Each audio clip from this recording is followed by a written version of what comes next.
that there can be life beyond rejection. As he says, the rejected cornerstone can become the keystone.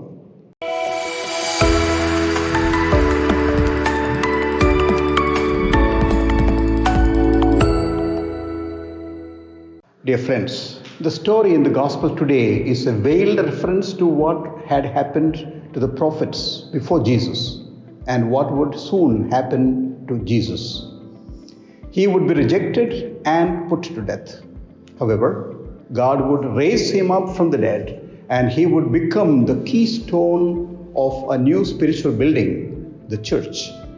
Rejection may be one of the most painful things we have to face in life.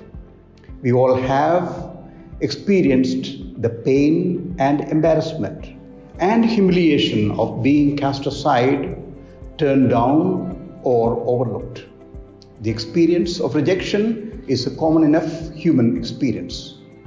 People can feel themselves rejected by others, often by significant others, at various stages of their lives.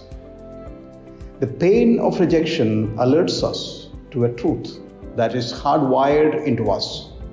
Rejection is so hard because we were created not to be rejected but to be accepted, and created to be in communion with others. The pain and rejection reveals something fundamentally good and true about us. We need and want to be accepted. We need and want to be accepted because God made us in such a way to have a relationship with Him and others. This kind of communion is what gives us happiness and fulfillment in life. Jesus, who knew the pain of rejection by others, identifies with us in our own moments of rejection. He also assures us that there can be life beyond rejection. As he says, the rejected cornerstone can become the keystone. At times, rejection works in our favor. Often, when we look back over our lives, we begin to see how God used rejection to lead us, to shape us, and to bring us to where we are today. Rejection is often the vehicle that drives us into the blessings God has in store for us. Let us remember, rejection is not the last word.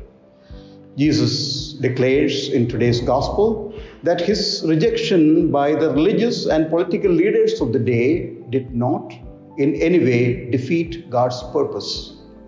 God continued to work powerfully through Jesus at the very moment when his life and mission seemed a horrible failure.